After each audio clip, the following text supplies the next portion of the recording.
네, 하재근의 문화읽기 시간입니다. 요즘 문재인 대통령의 소탈한 모습이 연일 화제가 되고 있는데요.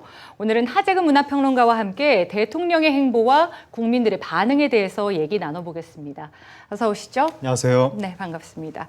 자, 앞서 얘기한 대로 문재인 대통령의 탈권위 행보가 계속해서 이슈가 되고 있어요. 네. 구체적으로 어떤 일들이 있었는지 좀 짚어봐 주시죠. 네, 처음에 이제 비서실장이라든가 총리라든가 이런 주요 인선에 대해서 대통령이 직접 나와서 인선 배경까지 설명을 했죠. 네. 그러니까 과거에는 대변인이 통보만 했는데 배경 설명도 없이 누구누구다라고 통보만 했는데 깜깜이 인사라고 예, 했었죠.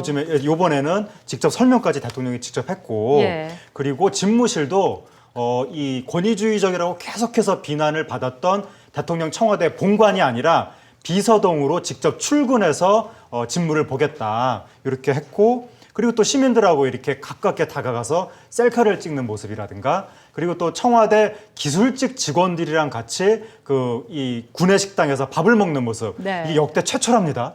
그런 모습도 보여줬고 예. 그리고 비서들하고 같이 이렇게 이 자켓을 벗고 커피잔을 들고 산책하는 모습들 이런 걸 보면서 한국에서도 미국 드라마에서 보여주던 그런 모습이 나타나고 있다라고 하면서 연일 지금 매체에서 화제가 되고 있습니다. 네, 이런 대통령의 소통하는 모습, 네. 뭐 당연한 얘기겠지만 대다수의 국민들이 반기고 있죠. 그렇죠. 국민들 입장에서 보면 우리나라의 그동안 권위주의적인 지도자를 계속해서 봐왔기 때문에 네. 특히 바로 요 직전 지도자가 이제 박근혜 전 대통령이었는데 네. 그 박근혜 대통령 같은 경우에는 거의 민주공화국의 지도자라고 보기 어려울 정도로 권위주의를 넘어서서 신비주의적인 모습까지도 보여줬기 때문에 거기에 완전히 정반대되는 모습을 문재인 대통령이 보여주니까 굉장히 신선한 거죠. 예. 그리고 사람이 기존에 가졌던 선입견이 깨지고 반대되는 모습에 나올 때 호감이 많이 생기는데 그러니까 문재인 대통령 같은 경우에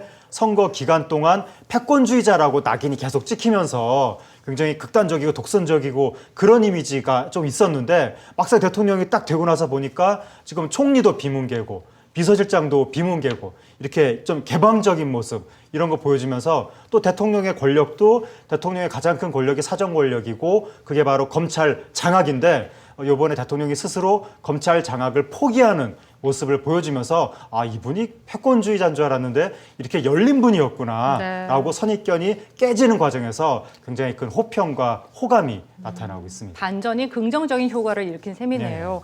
자, 이런 모습들이 우리 사회에는 어떤 문화적인 의미를 또 가져올 수 있을까요? 일단 정치 문화적인 차원에서 봤을 때 우리 사회의 정치가 너무 보스 중심의 수직적인 문화가 있었기 때문에 정치인들이 국민을 섬기는 게 아니라 내지는 자기의 소신을 펼치는 게 아니라 오로지 보스 눈치만 바라보는 그리고 우리나라에서 제일 똑똑한 분들이 윗자리로 가는 건데 그분들이 윗자리로 가서 전문적인 역량을 펼치는 게 아니라 대통령 한마디 한마디 받아 적는 그렇죠. 적자 생존, 적어야 산다. 맨날 이런 모습만 보여주니까 그리고 고위 공직자들 같은 경우에 국민을 모시는 게 아니라 다 의전 전문가가 돼가지고 대통령을 어떻게 모실 것인가 이것만 연구하는 네. 그러다 보니까 그 정치 문화가 너무 경직됐다라는 지적이 항상 있어 왔는데 네. 이런 대통령의 행보가 좀 정치 문화를 유연하게 하는데 긍정적인 역할이 있지 않겠느냐 뭐 그런 지적이 나오고 있습니다. 전반적으로 좀 국민들이 바라보는 공직사회에 대한 이미지 변신에도 좀 네.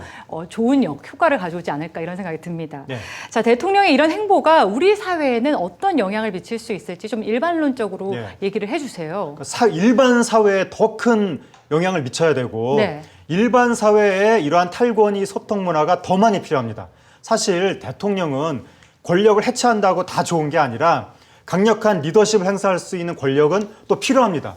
왜냐하면 대통령이 개혁을 해야 되는데 대통령한테 권력이 없고 권위가 없으면 사회 곳곳에서 저항이 일어나고 그러면 사회가 일어나고 개혁은 실패하고 이런 일이 발생하기 때문에 예. 대통령은 탈권위와 함께 강력한 권위가 동시에 필요한데 일반 영역은 정말 탈권위가 필요합니다.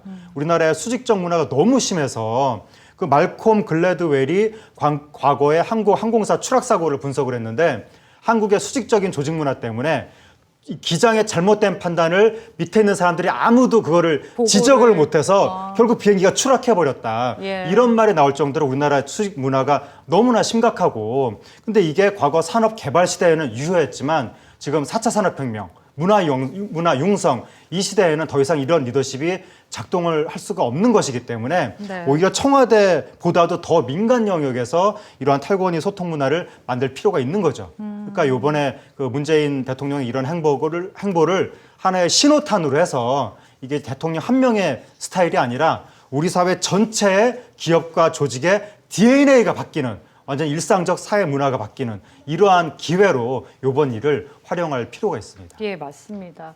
문 대통령의 소통 의지가 돋보인 지난 6일이었죠. 앞으로 5년도 이런 모습들이 계속해서 좀 나타났으면 하는 바람이 있고요. 또 탈권위 행보, 리더들이 좀 이런 자질들을 많이 함양했으면 하는 바람입니다. 네, 오늘 말씀 잘 들었습니다. 감사합니다.